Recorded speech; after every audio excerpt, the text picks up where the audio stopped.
Well, the Miami Heat lost to the Philadelphia 76ers 124-117. And before I start really talking about the game, one thing that comes to my mind every single time I watch Tyrese Maxey play, not only watch Tyrese Maxey, but when he plays the Miami Heat, I sit to myself and it reminds me every single time about that draft class where I'm yelling at my TV screen to draft Tyrese Maxey. My man Adam Silver comes out to announce the picking. There's Precious Achiuwa going to Miami. I mean, it's just depressing, man. I goddamn love Tyrese Maxey, but either way, just every time I see that man hoop, I just get reminded of Precious Achiuwa, who actually, I'm not gonna lie, Precious actually had 29 and 12 for Sacramento last night, and of course, the Heat cut him at the start of the season. I'm just saying. But let's talk about this game, man. No effort in the first half, but y'all already know that, bro. I mean, like, Bam said it in the post game. I mean, like, guys were just jogging, guys weren't getting off defensive rebounds. The balls were just kept getting tapped out to the Sixers. It was just a really rough performance. I believe we went down by like 17 at one point. Tyrese Maxey got off to some bullshit, bro. Step back threes, cooking Jaime Jaquez off the dribble. Like, this man, like 30 footers in Bam's mouth. And he only finished with 28 points. He had 20 in the first half, or in the first quarter, ended up going 9 for 26. So, I mean, this was a game that you definitely could have won if you were the Miami Heat. I mean, you got off to such a bad start. You claw your way back in the second half, claw your way back in the third quarter. Big time stuff out of Big Bam Adebayo, who gives you 29 points, 14 rebounds, 4 for 8 from 3, 10 for 20 from the field, 3 assists, a steal. Just really, really good minutes. One of Bam's best games of the NBA season. He was just had it all going on all cylinders. The problem is the guy didn't score in the fourth quarter. Not one bucket in the fourth quarter. What are we talking about, man? You got to run some sets for my man's Bam. You got to make him able to get the ball. Tyler stepped up in the fourth quarter, second half of this game. He had 25 points, 7 assists, 4 rebounds, 4 for 10 from 3, 9 for 18. He's kind of started to get it going in the second half. Got the push floater going a little bit. Started to hit some tray balls. That's a good game from Tyler. He was getting shredded on defense, but it is what it is. Norman got injured early in this game, pulled his groin. We'll see what happens with that. It's always a problem. The man's old as hell. He's going to have problems, you feel me? Wiggs was good again, like he always has been.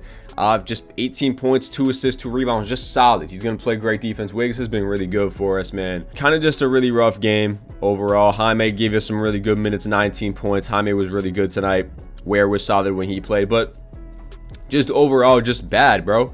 And just overall, they made more plays than we did down the stretch. A big time campaign 3, big time Kelly Oubre 3. We're gonna go check out the play-by-play here in the fourth quarter, kind of go over some tape here. But yeah, man. And also, VJ Edgecombe is just so tough. That and one he had on Bam in transition, I'm like, oh my god, I love VJ Edgecombe too, bro. Like, big fan of him. And at this point, it's like, I just want the Heat to get a lottery pick. You know what I mean? You know how fun it would be to get a lottery pick in this loaded draft class? I mean, you could go 1 through 15, no matter where you get selected. If you even get lucky as hell, imagine you move up to like 10 or 8 or something like that. You're gonna land a stud.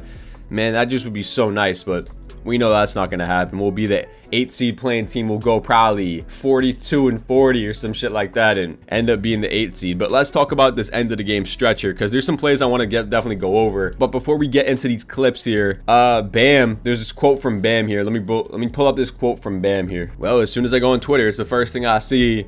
He comes in here and he says, I don't want to be in the play-in. I don't want to be in this shit no more. We're better than being in the play-in the last 4 years. Bam was pissed after the game, bro. You could just tell he was so mad. I guess he's got to demand the ball in the fourth quarter. Make Spo run some sets for him because he didn't even get a bucket, bro. Like, that's bad. After being so good all game for us. Some of Spo's decision making, I don't know if this is on Spo, but some of the plays cooked up to the end of the game when we needed a bucket were kind of questionable. This is a perfect example. We go down by 4 with 3 minutes left in the game. We call a timeout. This is the play that Spo has cooked up for us after the timeout. This is the play that we cooked up. Look, watch. Jaime gives it over to Larson. Here comes Tyler. Off screen from Bam. Gets downhill. Push floater. Chicken. He's been hitting that shot all night. That's a great offensive play. Let's run it one more time. Gets it to Tyler. Gets downhill. Push floater. Great play. I love that. Beautiful. Cut it to 2 with 3 minutes left. So that makes it 114 to 116. Edgecombe turns the ball over. Tyler comes back after hitting the push floater, and we take the lead with 2:50 to go. Larson over to Hero. Come here, Don Barlow. Snatch, step back, deep 3, tray ball. Not a great shot, but chicken. chicken. It's a make or miss league. Last night, Tyler was missing those shots, and that's why we lost the game. But, I mean, snatch, come here, stupid. Come here, Dom Barlow. We take the lead. 117, 116 with 2:40 left. You got to close it out at this point. Maxey gets fouled here. Hits both free throws. Okay, now this is where Tyler missed a scoop lay on VJ Edgecombe. They were really going to Tyler down the stretch. He just got 2 buckets in a row. I feel him. You got to get Tyler the ball. He's been hooping, working on Edgecombe, who is playing great defense, by the way. And Tyler, I mean, that's a good look. He just missed the layup. I mean, he had it. He had what he wanted. The step through was there with the left. I mean, you could have sprayed it out to Wiggins right here, but he thought he had a step through lay, and just a tough finish. He wasn't able to get it. So still only down by 1 with 2 minutes left at that point. So it's like, tighten up. You got to play some defense. And again, the problem with the Heat over and over and over again is you can't get stops down the stretch. You can't get stops throughout the whole game. That's another team scoring 120, damn near 30 points, right? So you can't get stops. It's like every time, it's like when you watch the Heat play down the stretch, it's like, if they don't score, you know the other team's gonna score. Like, you know the other team's gonna score. So like, you have to score every single possession. Like, it's just crazy, bro. It really is. And then after that, this is where Kelly Oubre hit the dagger 3 pretty much. 118, 117, Edgecombe over to Maxey. Pella almost gets the steal. And then late in the shot clock, Wiggins playing in between ball and man. You see Maxey just kicking it over right there. Kelly Oubre, tough. That's a contest. That's a great contest from Wiggins. Hand right at the peak of the shot. Kelly Oubre just sticks it, man. That's just a really tough bucket, and Kelly Oubre sticks it to make it 121. And that's the type of players on your team that hit big-time shots. Kelly Oubre, that's tough. So that makes it a 4-point game. And then some weird shit happened with the offensive goaltend.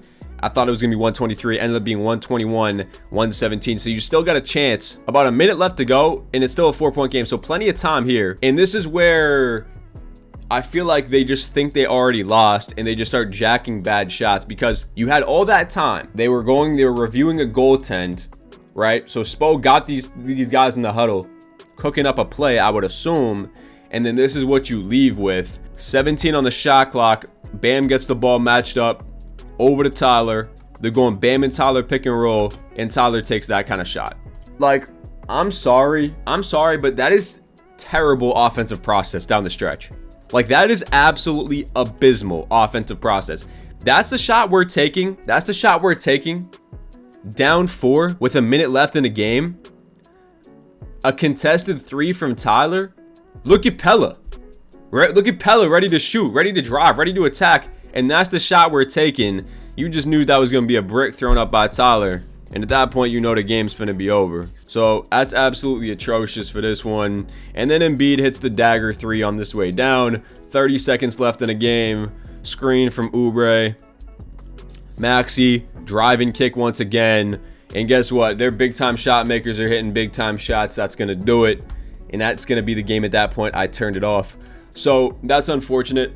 You lose the game once again, and back-to-back games against Philly, or you lose back-to-back games here to drop us to probably, I want to say 30 and 32, 32 and 30, I believe we are now, 31 and 30. What are we? We're 31 and 29, still at the 8 seed spot, but now we're 2 games back on, or a game back on the Orlando Magic.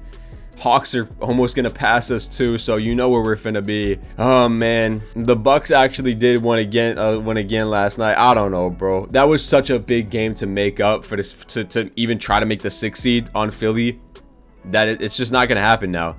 And now we gotta play the Houston Rockets tomorrow at 3:30. We gotta play the Brooklyn Nets back to back. Huge game tomorrow, but we all know we're probably gonna drop it. It's in Miami, but like, this is the type of game that like they'll come out and they'll win this game against Houston, you feel me? So I don't know, Lord knows what's gonna happen. Let's take a look at a full box score, because I didn't really see it. So we shoot 46% from the field, we shoot 42% from 3, 17 for 40 from 3. The shots were falling. Bam, again, all-time great game, right? Everyone was hitting trey balls. Him and Tyler really stepped up. You shoot 42% from 3. Again, 76 from the line. You miss 6 free throws again. 117. Just not enough stops in this game. Just not enough defense.